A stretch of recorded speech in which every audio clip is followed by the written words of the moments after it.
Bonjour à tous, bienvenue sur le plateau de KTO pour cette édition de rentrée de Face aux Chrétiens, en partenariat avec La Croix, comme d'habitude, avec Radio Notre-Dame et RCF. Notre invité aujourd'hui est Hervé Mariton. Hervé Mariton, bonjour. Bonjour. Merci d'avoir répondu à notre invitation. Vous êtes député UMP de la Drôme et vous êtes candidat à la présidence de l'UMP. À cette occasion, vous publiez un livre intitulé « Le bonheur regarde à droite » aux éditions du Cerf. Nous y reviendrons. Et dans ce livre, vous vous décrivez comme, je vous cite, rapatrié plutôt que honteux, juif plutôt que catholique, de droite plutôt que de gauche, politique plutôt que polytechnicien, présent à la manif pour tous plutôt que pérorant dans un salon. Et vous êtes sévère à l'encontre de l'organisation que vous souhaitez présider, l'UMP, que vous décrivez comme la principauté de la désunion des oligarchies. Et selon vous, l'UMP, je vous cite, a fait la preuve de son incapacité à organiser un vote, à tenir un budget, à présenter des comptes présentables, irréprochables. Nous reviendrons sur tout cela. Vous serez interrogé dans cette édition de Face aux Chrétiens par Laurent de Boissieu pour La Croix. Bonjour. Bonjour. Par Romain Mazenot pour RCF. Bonjour. Bonjour. Et par Alain Baron pour Radio Notre-Dame. Bonjour. Bonjour. Une toute première question, Hervé Mariton, la question à laquelle personne ne peut échapper. Aujourd'hui, avez-vous lu le livre de Valérie Trierweiler ? Non, j'ai lu les quelques extraits que j'ai vus dans la presse. J'ai pas envie d'en ajouter plus que ça. Je trouve ça tragique à tous égards. Au-delà de cet exemple extrême, c'est le signe d'une société politique, probablement d'une société en général, qui manque tragiquement de pudeur. On a besoin d'un peu plus de pudeur, d'un peu plus de vergogne. Ça vaut à gauche, ça vaut à droite. Vous savez, il y a parfois des hommes politiques à droite qui manquent aussi beaucoup de pudeur. Je crois que la vie publique, en tout cas la vie politique, c'est d'abord un esprit de service. Et que quand on met ces choses-là sur la place publique, eh bien, on manque à son esprit de service. Alors, est-ce que ça concerne Valérie Trierweiler ? Oui, car elle a assumé ce rôle de première dame qu'elle a revendiqué. Et si le rôle de première dame n'est pas écrit dans la Constitution, illégitime, oui, il n'est pas écrit dans la Constitution, mais il dit bien quelque chose de l'esprit de service. L'esprit de service, c'est entrer dans le service, c'est la vie, en sortir, et il vaut mieux en sortir avec élégance. Très bien, merci à vous. Une première question vous est posée par Laurent de Boissieu pour La Croix. François Hollande est politiquement affaibli, il semble également personnellement affaibli, après justement ce livre notamment. Est-ce qu'il peut tenir encore 3 ans, selon vous, président de la République ? La situation est en effet tragique. Moi, j'ai envie à la fois que mon pays soit gouverné dans de meilleures conditions. La situation économique, la situation sociale, la situation politique de la France est tragique aujourd'hui. Et ça ne peut pas durer comme ça. En même temps, il y a des institutions. Et puis ces institutions, on se dit que dans la Ve République, elles sont fortes. Mais ces institutions, elles sont abîmées par le livre qui vient de sortir. Elles sont abîmées par le mélange d'une tragédie politique et d'une tragédie personnelle. Donc j'ai envie de vous dire que ça ne peut pas tenir comme cela. Et en même temps, quelle est la voie de sortie ? Certains parlent de dissolution, le président de la République peut peut-être démissionner. Je crois qu'en tout cas, on a besoin, oui, de revenir à plus de pudeur et à plus de décence. On a besoin de revenir à l'esprit de service et on a besoin d'une autre politique. C'est la mission de l'opposition, c'est la mission à laquelle j'aspire comme candidat à la présidence de l'UMP, de faire en sorte que nous soyons plus efficaces dans notre travail d'opposition, de proposition et de préparation de l'alternance. La tâche est importante pour nous. La tragédie démontrée par François Hollande est hélas grave, triste. Laurent de Boissieu. Parmi les sorties de crise possibles en utilisant la Constitution, c'est la dissolution, vous venez d'en parler. Est-ce que l'UMP doit cohabiter si elle remporte les législatives anticipées, et est-ce qu'elle est prête aujourd'hui à assurer le pouvoir ? Laurent de Boissieu, vous savez très bien que cette question est en réalité compliquée et qu'il n'y a pas de réponse facile. D'abord, une dissolution, ça ne se réclame pas, ça ne se refuse pas, c'est le président de la République qui décide. Aussi atteint, aussi abîmé, aussi déconsidéré soit François Hollande, il est le président de la République. Je n'ai pas prévu d'organiser de coup d'État, donc c'est lui qui décide.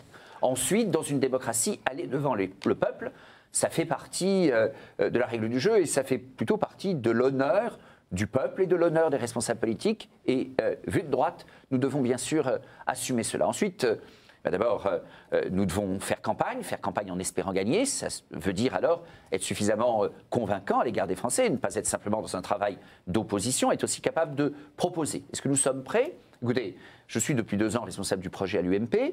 Je crois que nous avons, sur un grand nombre de thèmes, formulé des propositions qui sont courageuses, fortes, en même temps réalistes. J'ai toujours été attentif à cela. Un projet vigoureux et réaliste sur des sujets aussi variés que le travail. De fait, quand M. Rebsamen a fait sa sortie cette semaine sur les chômeurs, je pouvais dire quelles étaient les propositions de l'UMP en termes de réforme. Vous auriez pu le dire à sa place. Vous auriez pu dire la même chose. Enfin, c'est une banalité. Que la société française s'émeuve quand le Premier ministre dise « vive les entreprises » et le ministre du Travail « il faut contrôler les chômeurs » montre l'état de dégradation des mœurs politiques françaises. Donc, plus utilement, j'ai heureusement travaillé à des propositions sur la nécessaire réforme de l'indemnisation du chômage, l'obligation de contrepartie, l'obligation de formation, un service de l'emploi qui soit rémunéré lui-même, financé, Pôle emploi ou ses éventuels concurrents, à mesure de sa capacité à placer de manière opérationnelle, concrète, les chômeurs sur le marché du travail. Je dis cela pour dire que nous avons heureusement des propositions précises, donc nous pouvons aller à l'élection. Ensuite, la question de la cohabitation. J'ai fait une proposition qui est de mettre au débat de l'élection législative, si elle vient, notre volonté que François Hollande s'en aille. Au moins les Français seront dans le débat et ils sauront que nous ne voulons pas d'une cohabitation molle. À partir de là, entendant le vote des Français, soit François Hollande a tout de même la dignité nécessaire, il faut qu'elle soit là, cette dignité, de dire, eh ben, ils ont été élus, non seulement ils ont une majorité, mais en plus les Français ont dit qu'il fallait que je m'en aille, donc il s'en va. Soit il décide de ne pas s'en aller, mais alors il sera clair que son rôle, ça abîme la fonction, mais il faut que la politique menée soit claire, son rôle sera simplement d'inaugurer les chrysanthèmes. Romain Mazenot, RCF. On entend souvent l'UMP donner des leçons de bonne gestion économique au gouvernement socialiste. Pourtant, l'UMP accuse un déficit de 74 millions d'euros. Qu'est-ce que vous comptez faire? Quelles seraient vos options de gestion financière du parti si vous êtes élu à la tête de l'UMP? Oui, votre remarque est très juste. Et dans le Tour de France que je fais actuellement, j'entends des militants, mais les Français aussi, au-delà des militants de l'UMP, disent, les militants disent nous, les autres Français disent vous, seraient crédibles à redresser la France quand il y aura une crédibilité à redresser l'UMP. Donc le redressement opérationnel, le redressement mécanique de l'UMP, le redressement financier de l'UMP est tout à fait essentiel. Ça veut dire serrer les dépenses, ça veut dire que les collaborateurs de l'UMP se consacrent exclusivement à leur mission, cela veut dire aussi rendre publique la liste des collaborateurs de l'UMP, cela veut dire être plus rigoureux financièrement dans l'organisation de nos manifestations, probablement des meetings moins coûteux, moins starisés, ça veut dire une folie des grandeurs un petit peu au moment des campagnes. Il y a eu clairement une starisation des campagnes totalement inutile et inefficace. Madame Merkel en Allemagne fait des meetings bien moins coûteux que ceux de l'UMP, le résultat à la sortie est tout de même plutôt meilleur.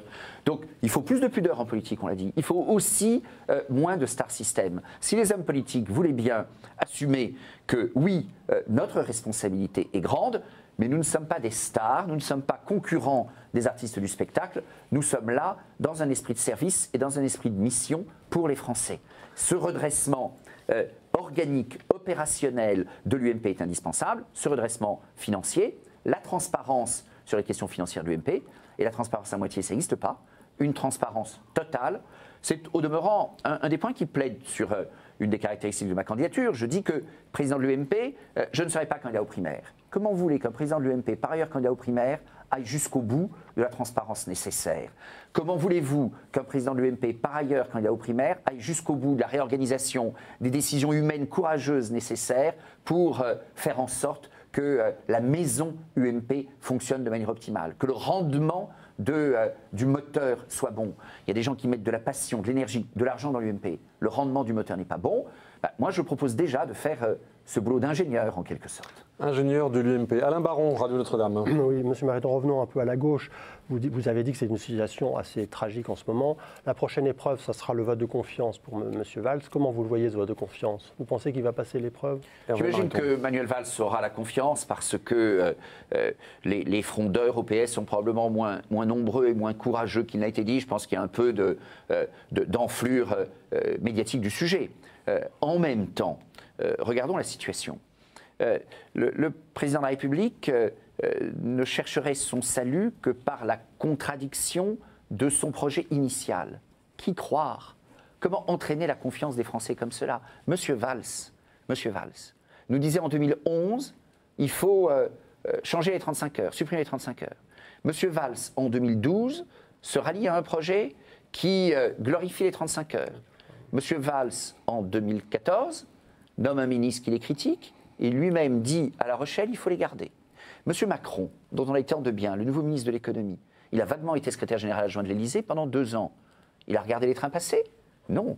Il porte une responsabilité de la tragédie économique dans laquelle nous sommes. M. Macron est l'auteur du projet économique de 2012 qui nous met dans la tragédie que les Français subissent. Et alors aujourd'hui, M. Macron va être garant d'une réorientation de la politique économique. Je ne dis pas qu'il n'y aura rien d'utile dans tout ça. Il peut y avoir un certain nombre de décisions. Donc le gouvernement ne vous coupe pas l'herbe sous le pied? Non mais il y a un problème de confiance. Il peut y avoir des décisions qui soient utiles et ces décisions, nous sommes même capables de les soutenir quand elles sont utiles. Vous êtes capable de les soutenir? Oui, quand elles sont utiles pour le pays.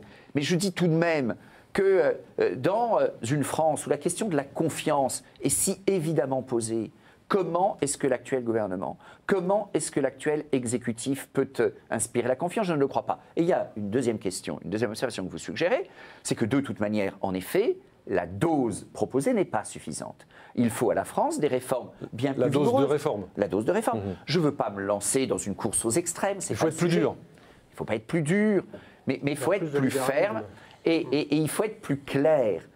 Le projet de l'UMP doit être clair. Les économies budgétaires, 50 milliards, ça ne suffit pas. On ne va pas les faire, vous a dit Michel Sapin. Oui, et ça ne suffit pas. Donc, non seulement 50 milliards, ça ne suffit pas, mais Michel Sapin est incapable de le faire. Voilà. Honnêtement, je suis porte-parole du groupe UMP à la Commission des Finances. Depuis le début, nous disons que le gouvernement n'arrivera pas à faire.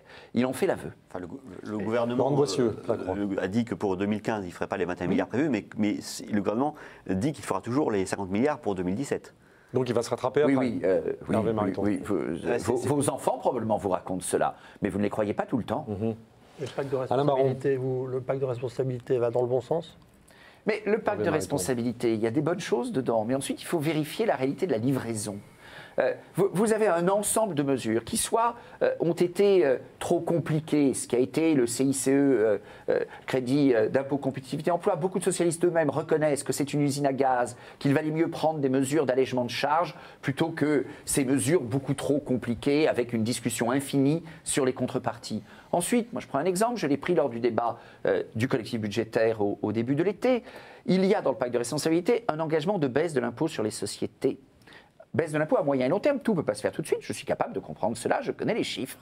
Mais le gouvernement pouvait faire voter ça. C'eût été un signal très puissant à l'égard des entreprises. Vous l'auriez voté?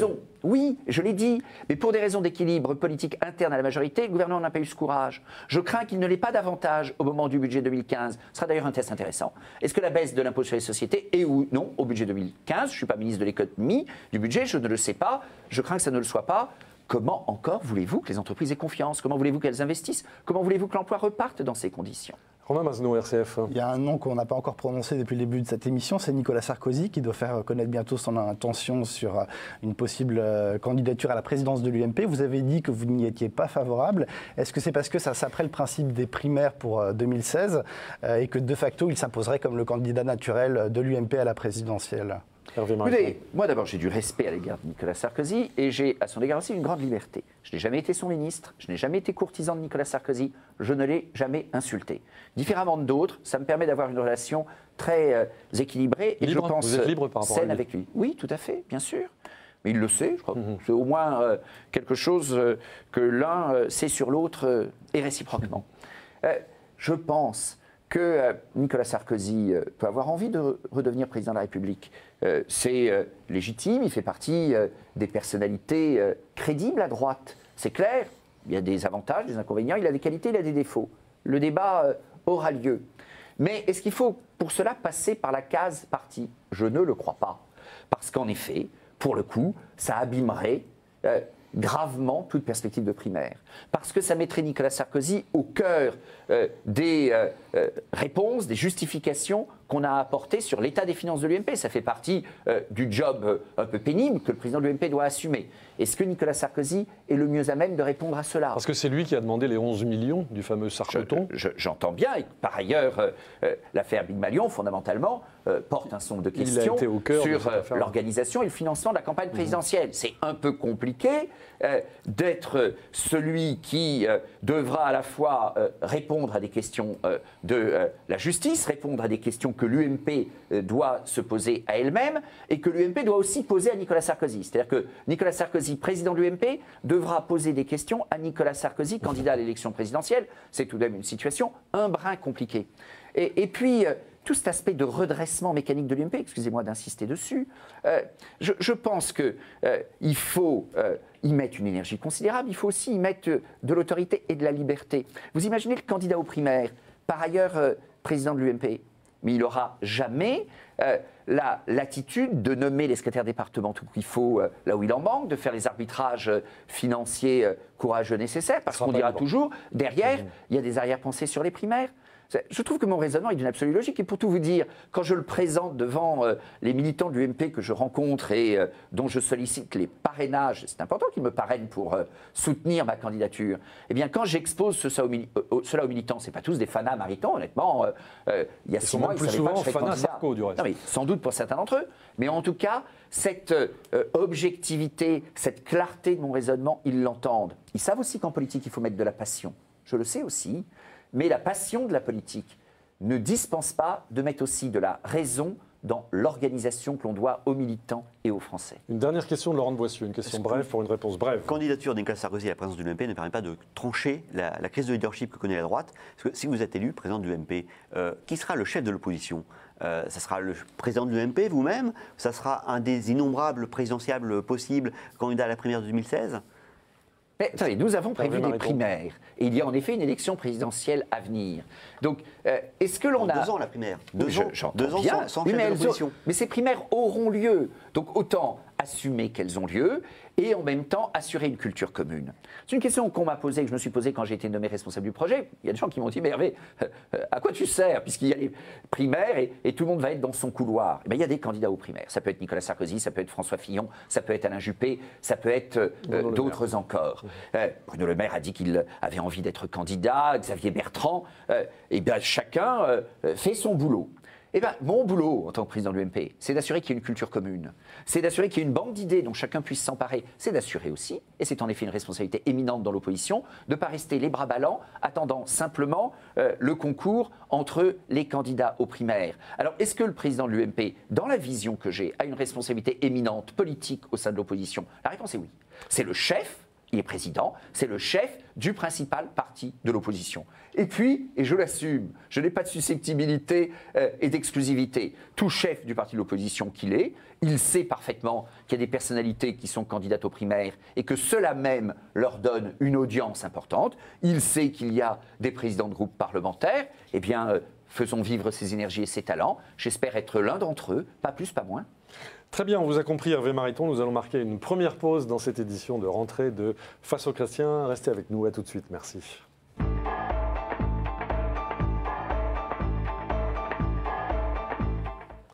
Retour sur le plateau de KTO pour Face aux Chrétiens. Notre invité aujourd'hui est Hervé Mariton, député UMP de la Drôme, candidat à la présidence de l'UMP, auteur du livre Le bonheur regarde à droite au CERF. Il est interrogé dans cette édition de Face aux Chrétiens par Laurent de Boissieu pour La Croix, par Romain Mazenot pour RCF et Alain Baron pour Radio Notre-Dame. C'est Romain Mazenot qui ouvre le feu pour cette deuxième partie pour RCF. Alors, François Hollande a changé d'avis en décidant de suspendre la livraison d'un des 2 Mistral promis à la Russie. Vous aviez dit, je crois que vous étiez favorable à la livraison des Mistral à la Russie pour, avez-vous dit, maintenir un lien avec ce pays. Franchement, il n'y a pas d'autre manière de maintenir un lien en pleine guerre de la Russie avec l'Ukraine ? Hervé Mariton, je précise que vous êtes russophone, vous connaissez bien le monde russe et vous avez des contacts avec les responsables russes. La livraison du Mistral n'est pas pour demain et cette décision de François Hollande n'a aucune conséquence opérationnelle aujourd'hui. Elle abîme la relation avec la Russie d'une manière tout à fait inutile. Je ne suis pas naïf. Donc vous êtes contre ? Et j'ai dit hier encore à mes interlocuteurs russes que l'action des Russes aujourd'hui en Ukraine est tout à fait inacceptable. L'intervention russe, évidemment, doit être condamnée. Ensuite, on doit trouver une solution à la crise. La solution, elle n'est pas uniquement entre l'Europe et l'Ukraine. Elle n'est pas uniquement entre l'Europe, les États-Unis et l'Ukraine. elle implique évidemment la Russie. L'Ukraine et la Russie sont voisins. L'Ukraine et la Russie partagent une réalité historique ancienne. Et donc, la bonne réponse, de mon point de vue, et par le haut, elle est de trouver de nouveaux équilibres, un nouvel avenir, une nouvelle relation entre l'Union européenne et la Russie, l'Ukraine. C'est un enjeu pour la paix, c'est un enjeu matériel, c'est aussi un enjeu de civilisation. Moi, j'affirme que la Russie est en Europe, que l'Ukraine est en Europe. Cette Europe que je ne veux pas voir déclassée, parce qu'on nous expliquerait que le XXIe siècle, c'est la Chine qui domine le monde et que nous serions une parenthèse des siècles précédents. Cette affirmation de civilisation est essentielle. Eh bien, ça s'organise, ça se travaille dans la cohérence. L'Union européenne est coupable de ne pas avoir mieux proposé à la Russie et à l'Ukraine. Je ne dis pas que les propositions que la Russie a faites déjà depuis plusieurs années sur un lien, une union économique Mais avec... Poutine veut la grande Russie. Vous lui dites quoi? Mais Poutine n'a aucune intention territoriale sur l'est de l'Ukraine. Mes interlocuteurs russes me l'ont rappelé hier. Je ne suis pas naïf pour autant. Vous savez, je suis un grand amoureux de la Russie. En très grande liberté, j'étais le premier homme politique à aller au deuxième procès Khodorkovsky. Ça n'a pas été apprécié par l'administration Poutine. Je dis en même temps que l'on peut être très exigeant sur l'évolution de la Russie, que l'on peut être très exigeant à dire à la Russie ce que vous faites aujourd'hui en Ukraine est inacceptable, et en même temps ne pas projeter sur la Russie des cauchemars, des fantasmes qui ne sont pas. Et s'il vous plaît, n'oublions pas que la Russie est en Europe, je le redis, n'oublions pas que si nous voulons que l'Europe compte dans le monde de demain, c'est un enjeu de civilisation. Ces enjeux de civilisation, ils existent en Europe, avec l'Asie. Ils existent au Moyen-Orient aussi en ce moment. Nous avons besoin de construire avec la Russie. Et je reviens encore sur le Mistral. La cohérence de notre position avec la Russie. Nous allons démarrer à l'Assemblée nationale la discussion du projet de loi de transition énergétique. Je suis membre de la commission spéciale qui va étudier ce projet de loi. Je termine un rapport sur le coût de la fermeture de Fessenheim ou le coût de la fermeture de réacteurs nucléaires tel que le propose le projet de loi. Ça vous paraît très cohérent? Ça vous paraît très cohérent de priver la France de capacités énergétiques qu'elle pourrait affirmer, de gaspiller au passage sur le dos du contribuable des milliards d'euros, de se mettre davantage en dépendance du gaz russe et en même temps de faire la leçon à la Russie sur le Mistral? Le même gouvernement, François Hollande, Manuel Valls, par une politique énergétique stupide, se met davantage sous la dépendance du gaz russe parce que l'on diminue le nucléaire sans qu'il y ait des raisons objectives de le faire, et en même temps, on va donner des leçons à la Russie sur le Mistral. C'est très incohérent. Alain Baron, Radio Notre-Dame. Il y a quand même ce conflit qui se déroule aux portes de l'Europe, vraiment à côté de chez nous. Est-ce que ce n'est pas une nouvelle illustration de la faiblesse de l'Union européenne? Si, bien sûr. C'est la faiblesse de l'Union, c'est aussi la faiblesse de nos consciences.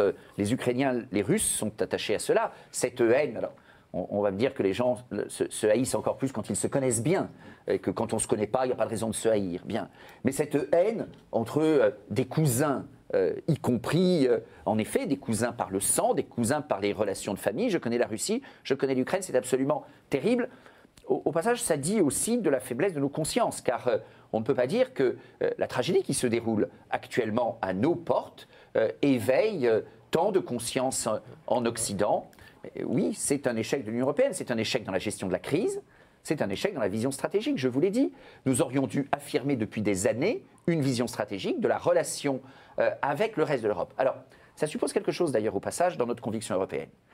Ma vision est claire parce que moi j'assume de dire que l'Union européenne a des frontières, que l'Union européenne n'a pas vocation à s'élargir indéfiniment, et que donc j'assume de dire qu'il y a quelque chose qui s'appelle l'Union européenne, telle qu'on la connaît en gros aujourd'hui, mais il faut la rendre beaucoup plus efficace, le respect du principe de subsidiarité, la revue des compétences, et qu'il y a le reste de l'Europe et qu'il faut construire une relation. Comme l'Union européenne n'a jamais assumé cela, elle n'a jamais reconnu qu'il y avait une Europe en dehors de l'Union européenne avec laquelle il fallait essayer de créer une architecture dans la durée. C'est un peu compliqué, mais c'est très important. 1, on rend l'Union européenne plus efficace. 2, on reconnaît que toute l'Europe, la Russie, l'Ukraine, n'est pas dans l'Union européenne. Et en même temps, on crée un lien.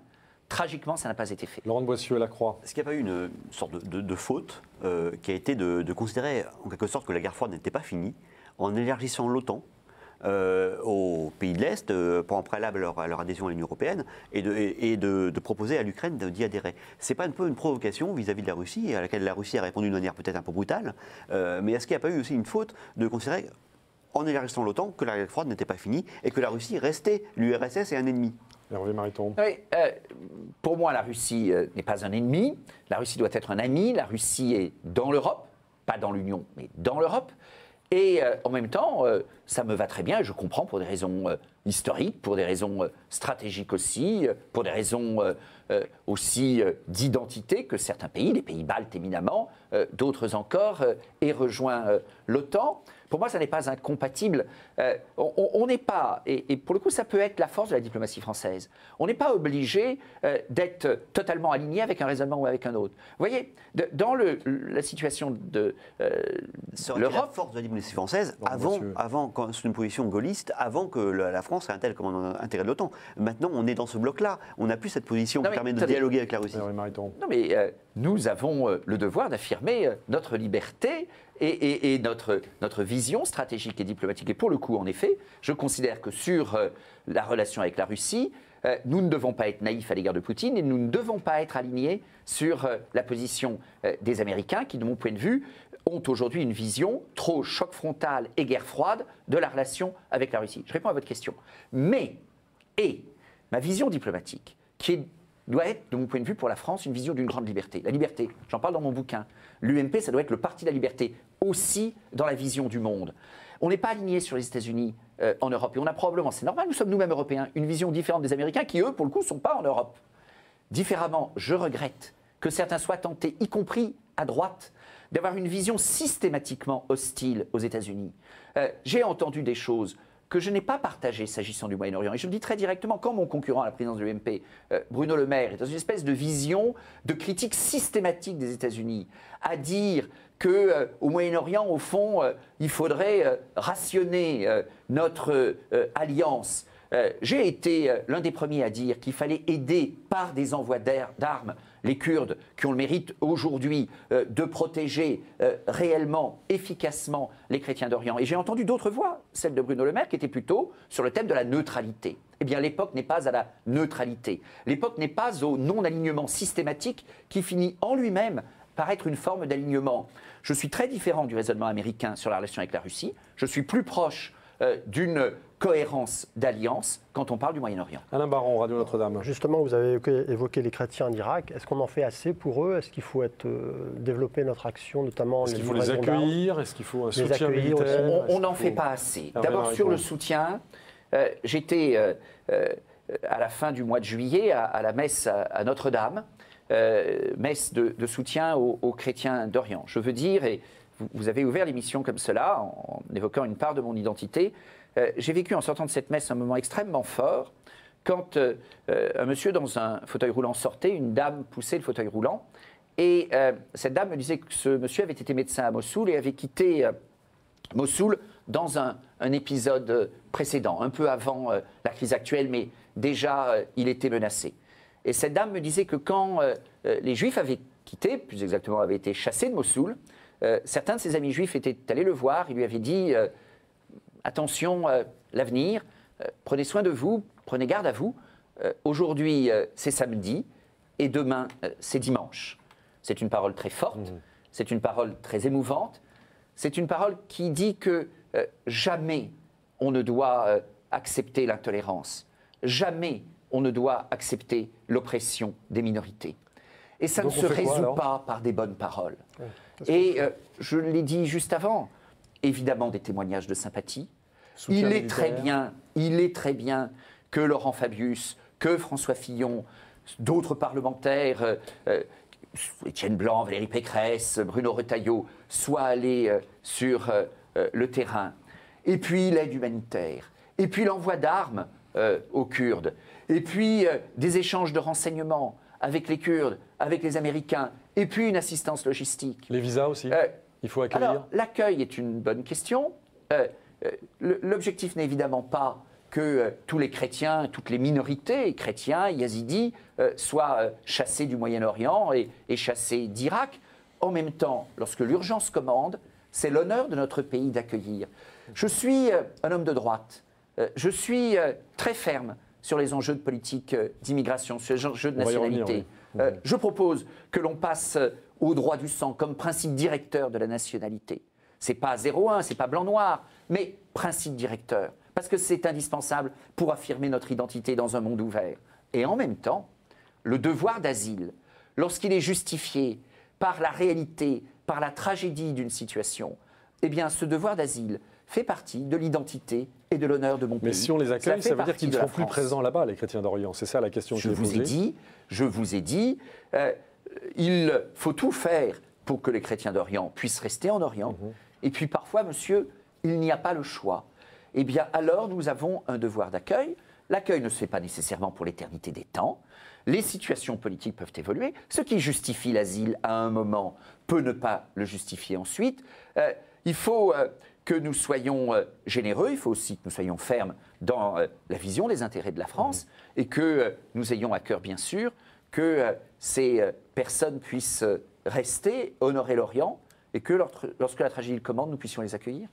Romain Masneau, RCF. Je voulais revenir un instant sur le dernier conflit cet été entre Israël et le Hamas. Quand vous avez vu certains manifestants pro-Gaza crier mort aux Juifs ou s'en prendre à des synagogues, à des commerces juifs dans des quartiers à Paris, est-ce que vous vous dites que décidément on a raté quelque chose en France dans l'intégration, dans le processus d'intégration? Est-ce que le vivre ensemble dans notre pays est vraiment malmené? Quelle a été votre réaction? On a raté quelque chose dans le processus d'intégration en France, évidemment. Pourquoi? Parce qu'on a abandonné l'objectif d'intégration à un moment. Nous avions une politique qui s'est appelée assimilation-intégration. Et puis ensuite, on nous a parlé d'égalité des chances et de diversité. La diversité est une réalité, mais ce n'est pas une politique, c'est une photo. Ne faites pas de la politique simplement avec une photo. L'égalité des chances, c'est un concept statistique intéressant, c'est important l'égalité des chances, mais vous ne faites pas une politique avec un concept statistique. Je suis scientifique, mais un concept statistique ne me suffit pas. Lorsque nous avions débattu à l'Assemblée de ces questions d'intégration, il y a quelques années, une formulation très forte avait été offerte par une autorité religieuse que nous avions auditionnée, qui était de dire que le problème de l'intégration en France, c'est qu'il n'y avait pas de réalité bien claire de ce à quoi il s'agissait de s'intégrer.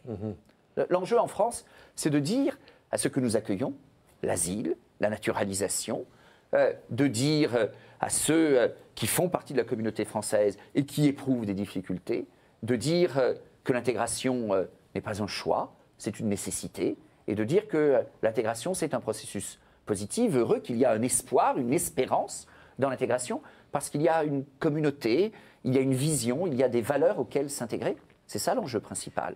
Et cette politique s'est abîmée dans des concepts totalement matérialistes, des récupérations partisanes, des instrumentalisations électorales, et ça conduit à ce que vous voyez. Très bien, nous allons rester là pour cette deuxième partie de Face aux chrétiens. Nous marquons une nouvelle pause et nous retrouvons dans quelques instants notre invité Hervé Mariton, candidat à la présidence de l'UMP. A tout de suite, merci à vous.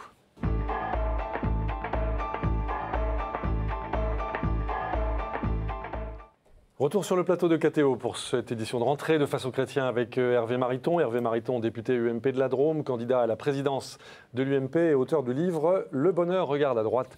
Au CERF, il est interrogé dans cette édition de Face aux chrétiens par Laurent de Boissieu pour La Croix, par Romain Masneau pour RCF, par Alain Baron pour Radio Notre-Dame. C'est Alain Baron qui pose la première question de cette dernière partie.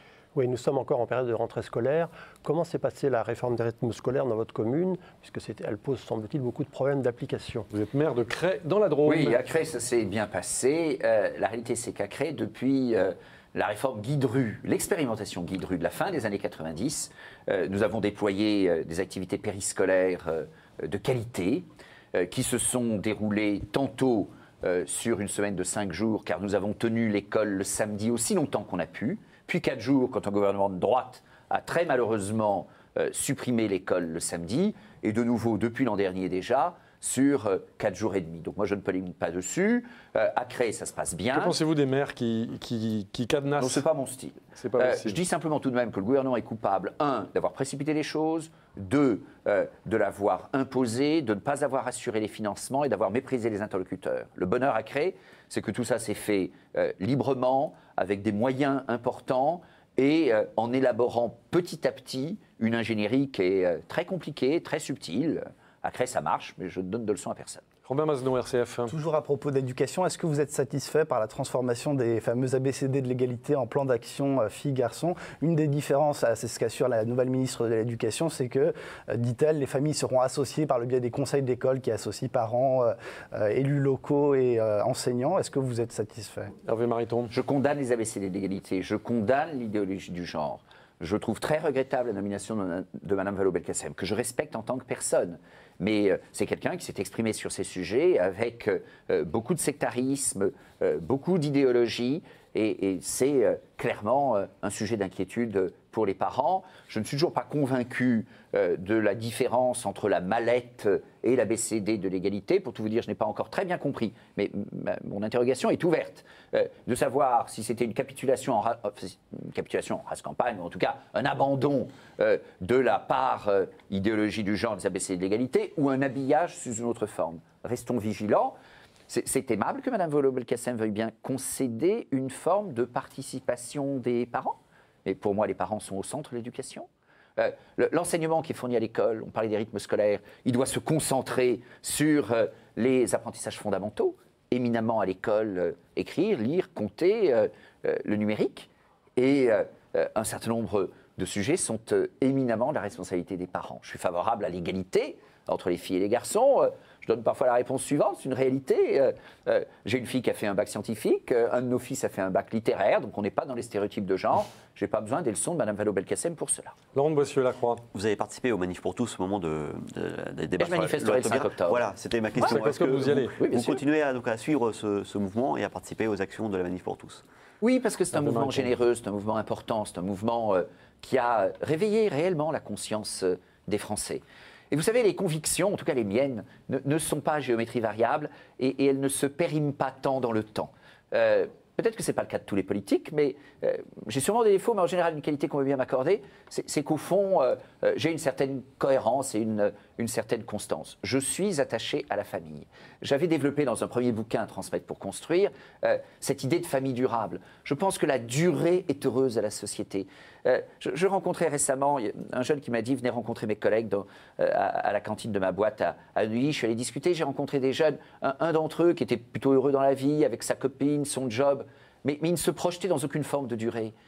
Je sais que la vie est fragile, notre vie est fragile, ceux qui nous regardent, nous écoutent, leur vie est fragile.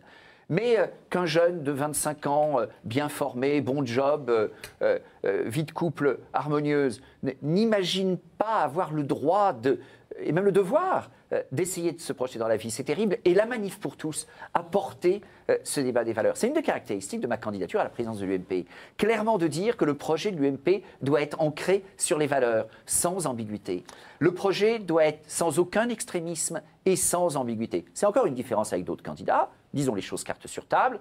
Nicolas Sarkozy, s'il est candidat, il ne s'était pas beaucoup exprimé dans ce débat lorsqu'il était si intense dans notre pays. Bruno Le Maire s'est abstenu au moment du vote de la loi Taubira sur le mariage pour tous. C'est son droit, je le respecte, c'est une personnalité que je respecte, c'est tout de même un choix majeur, et je dois dire qu'il est, de mon point de vue, important que l'UMP et l'organisation solide dont on parlait tout à l'heure, mais aussi une cohérence sur le fond, un projet suffisamment clair, fidèle à nos valeurs, fidèle à nos électeurs, et je crois que j'incarne cette fidélité. Romain Mazenot, RCF. Pour vous, Hervé Mariton, l'une des raisons de rester vigilant à ce sujet, c'est qu'il y a un vrai risque que la PMA soit adoptée sous cette législature-là?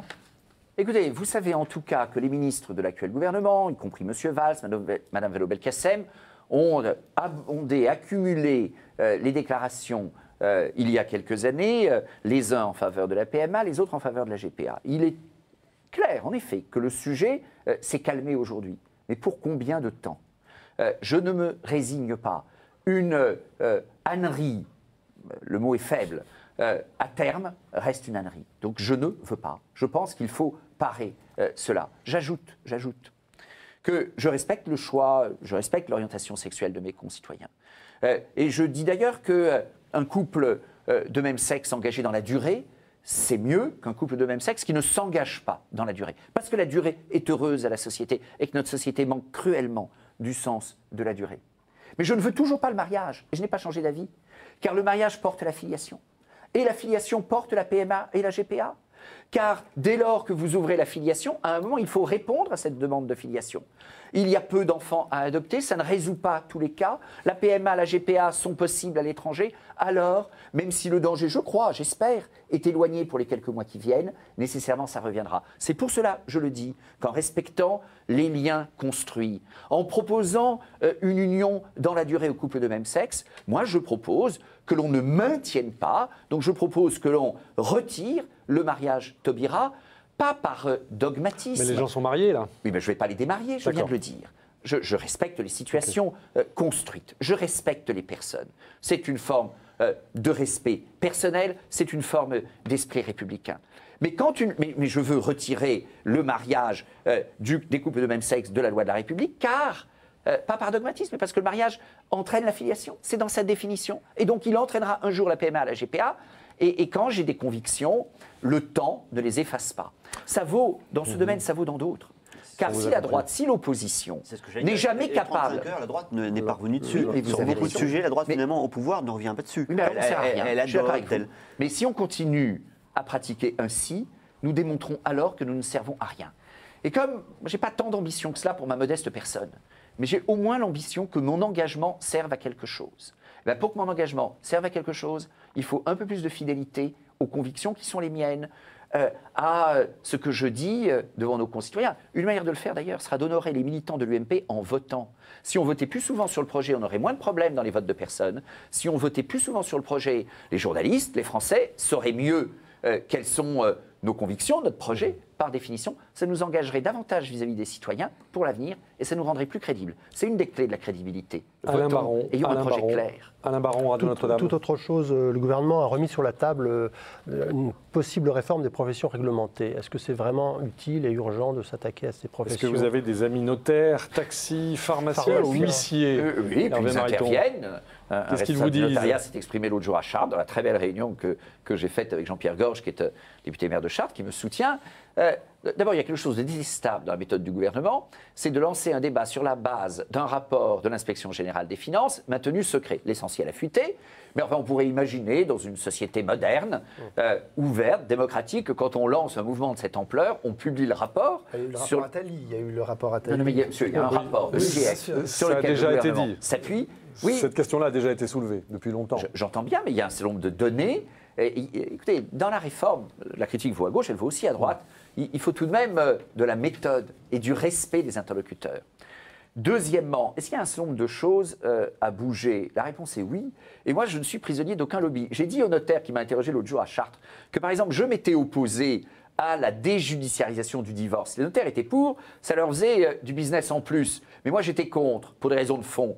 Parce que je ne veux pas privatiser le mariage, parce que le mariage est une institution importante, parce que le mariage, c'est une institution publique, c'est devant monsieur le maire. Et défaire un mariage, eh bien, ça ne doit pas être trop douloureux, ça ne doit pas être l'enfer pour ceux qui veulent divorcer, mais c'est une décision de la République, c'est une décision du juge, c'est le symétrique du mariage devant le maire. Et donc, j'étais défavorable à confier cette mission au notaire, même si ça mettait plus de simplicité. Ensuite, on n'est pas obligé de faire vivre l'enfer aux gens qui se marient. Eh bien, d'abord, il y a un sujet sur les notaires. Mais mon interlocuteur le reconnaissait l'autre jour. Il y a le sujet des délais. Une part est de la responsabilité de l'État, parce que les réglementations, les législations sont trop complexes, mais il y a clairement des discussions à avoir avec le notariat pour que les Français obtiennent des notaires. C'est aussi une demande d'élu local. Une rapidité, une sécurité, les notaires veulent l'apporter. Volontiers, maître, mais aussi une rapidité. Sur les enjeux de coûts, les notaires acceptent d'en discuter, saisissons-en l'augure. Reconnaissons, comme ils le disent tout de même, sur cet exemple-là, qu'une bonne partie des coûts, en réalité, ce sont des impôts, avec des augmentations d'impôts décidées par l'actuelle majorité. Par exemple, l'explosion des droits de mutation pour l'immobilier. Laurent de Boissieu-Lacroix. Oui, une question sur l'UMP.